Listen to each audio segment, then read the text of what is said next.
Hi team, and welcome back to Sustainable is the New Black. It's episode 5 and we're talking about suncream and how the suncream industry is incredibly damaging, but there are some successful brands that are managing to do it sustainably, proving that no industry has to be unsustainable in order to be successful.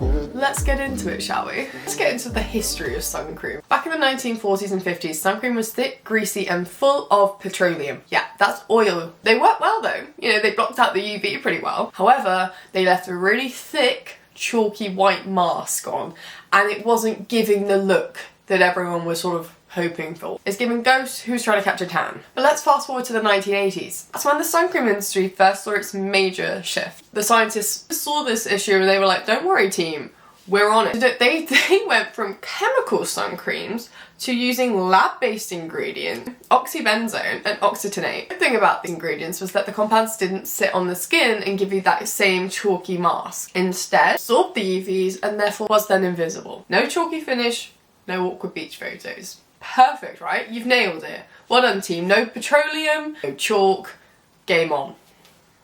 Not so much. Here's where it gets a little bit complicated, okay? Those same ingredients that gave us that finish that we were all looking for don't just wash off your skin, they wash into the ocean. Basically, once the ingredients rock up into the ocean, they then wreak havoc, okay? Especially to vulnerable coral reefs that are already fighting off heating seas and pollution. Now suncream's rocked up and you know, they can't catch a day on. I've got Carl here, spokesperson of the Thai coral, okay? And he's going to say a few words. He's going to give an interview, okay? It's a real pleasure having you here today. I'd really love to hear it from you why we need to care about switching up our suncream habits and more generally supporting coral. Well, Ali, let me tell you a little bit about it. I don't know why he's suddenly Irish. Well, let me tell you something. Coral reefs are biodiversity powerhouses. That's a crazy statement. What an opening line. They support over 25% of marine life and are vital to coastal economies and ecosystems. And when they die, the ripple effect is massive, fisheries collapse, tourism suffers, and coastlines become more vulnerable to storms. And the frustrating part is the damage came from a desire to improve aesthetics. It wasn't about health or science, it was about marketing and appearances. A clearer, non-chalky sunscreen sold better, but now we know better, and that we do.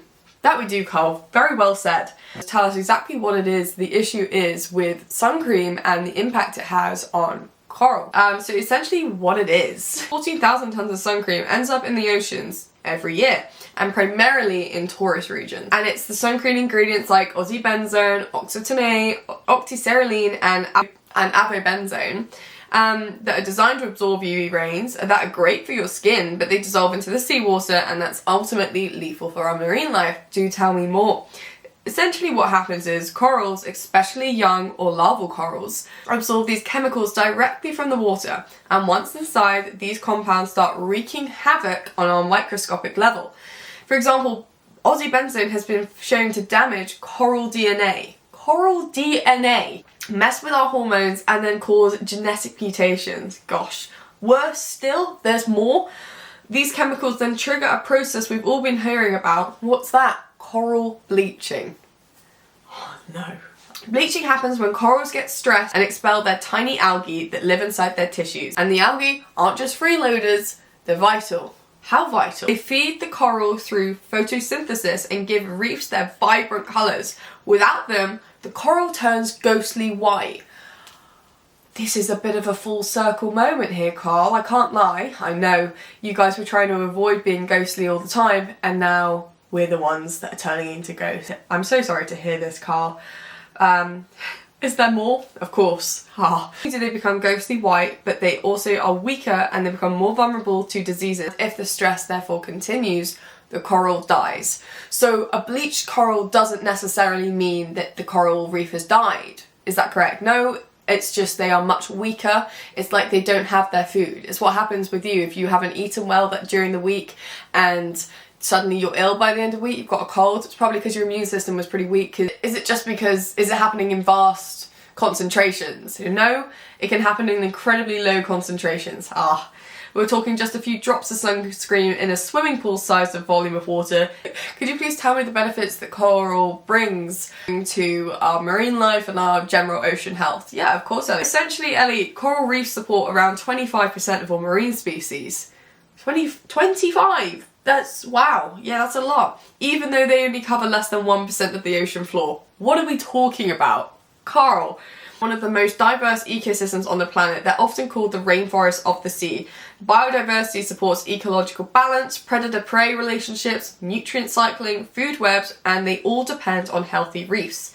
Many species found in coral reefs exist nowhere else on Earth, making them irreplaceable. Marine life in coral reefs have also contributed to life-saving medicines, including treatments for cancer, arthritis, and infection. Not only this, but coral reefs support the artisanal and commercial fisheries by providing nursery grounds for economically important fish species. When reefs die, fish populations collapse, directly affecting food security and livelihoods, especially in island and coastal communities. Okay, so that's why they're generally quite important to the marine life, but can you talk about how important they are for climate change? Yes, certainly. Coral reefs are made from calcium carbonate, a process that helps store carbon. While not as efficient as rainforests in carbon sequestration, reefs still play a supporting role in buffering the ocean's carbon balance.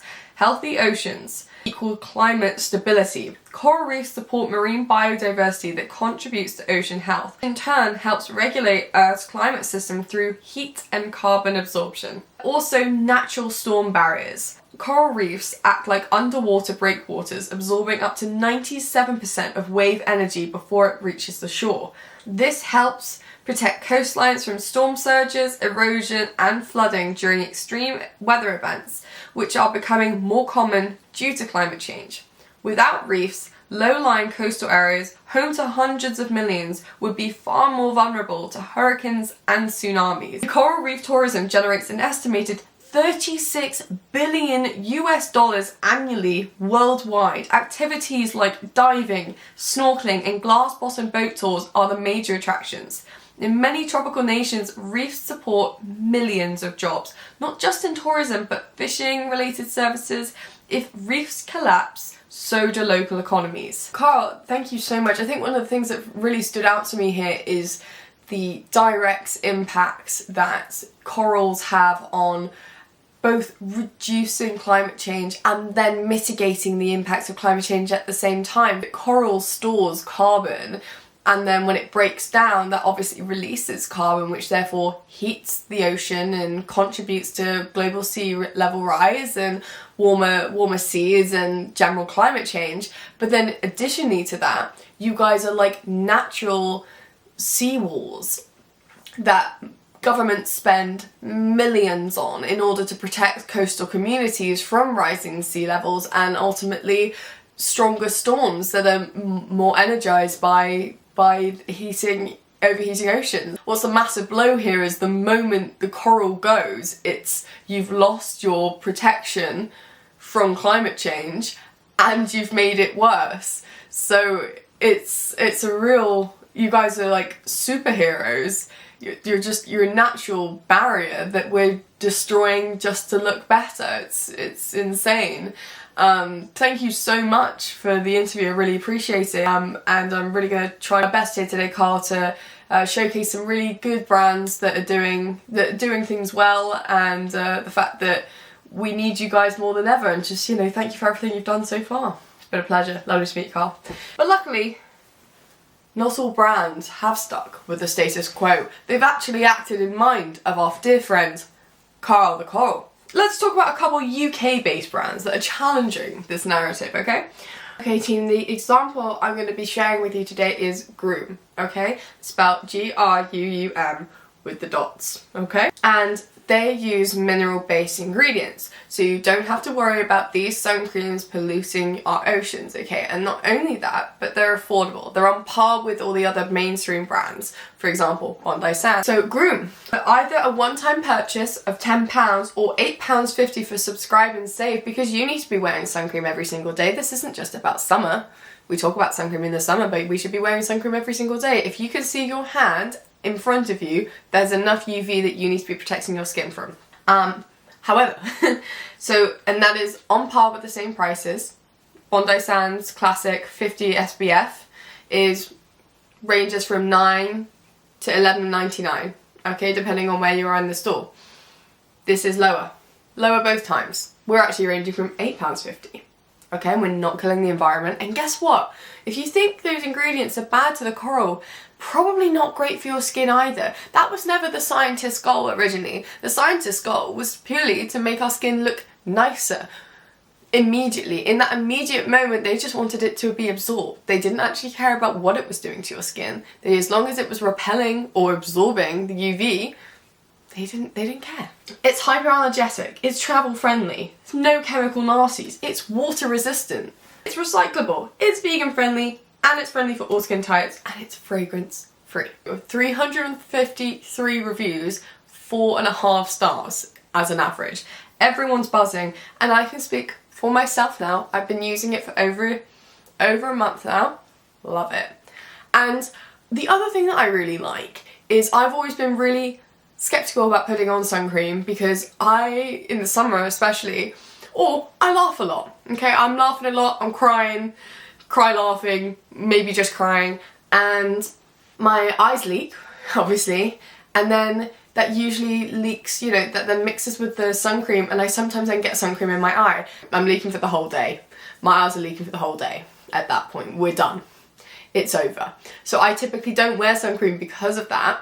And I've been wearing them for the past few weeks and I haven't had that issue, which is most shocking to me, especially in the season where there's high pollen. I will be honest, you got to rub it in a little bit longer, but not like half an hour. I'm talking like maybe a couple extra seconds. I think we'll get through it. I do, so I think you can too. Really cool brand. Grüüm have a lot of basically plastic-free shampoo bars. Again, love them. Body wash, love them. They're grapefruit, love it. Really big fan, and they're based in Manchester, as I believe. Hang on. They have dental, they have shave stuff, self-care stuff. I have 4 friends in Manchester inspired by the Scandinavian principles of design and functionality. They're on a mission to make skin, hair, and self-care products that are kind to you as well as the world we share. Our passion lies in creating effective, affordable, planet-friendly personal care for everyone naturally. Quite simply, Grüüm is Grüüm with a nod to the Nordic. This is the really cool thing. So one of the ways that additionally to them being really nice and sustainable in terms of sun cream is they have a pact to make oceans cleaner. So to achieve this, they teamed up with a plastic reduction and community empowerment charity called Repurpose Global, and they ensure that every bottle they sell, another is removed from the environment. One of my favourite types of environmental charities because it's just matching you. It's matching you. It's technically plastic offsetting at that point. So far, Repurpose Global has recovered 70 million pounds of plastic from the environment. That's the equivalent to 5.6 billion plastic bags. They reduced their emissions through a charity called Ecology. They funded the planting of over 4,000 trees and protection and restoration of over 40,000 hectares of forest land and the generation of various renewable energy schemes across the globe. They have lots of plastic-free products. They also have the first razor recycling scheme in the UK. And it doesn't even have to be their recycling, it's any cartridges. Any cartridges from any brand you can send to them. That's really rare. And just to put this into context, this isn't like a tiny little brand. They've been used by 1.4 million users. 1.4 million, okay? Proving that you can have a durable, sustainable brand. You heard it from Carl, okay? You heard the truth. You've heard the benefits of coral, you've heard the negative impact coral is experiencing from sun cream. And now you've heard of the benefits of sun cream, and you've also heard of a brand that's doing a really good thing for sun cream. You've heard of the ingredients you need to avoid in order to shop smarter and also save money. Olive mineral sun creams are cheaper. I've proven that. Remember that you can watch this podcast on YouTube to see my lovely face and actually get to meet Carl if you go on the podcast on YouTube. It's Sustainable is the New Black. The full video will be there, and yeah, and also you'll get to see my cool dress I'm wearing.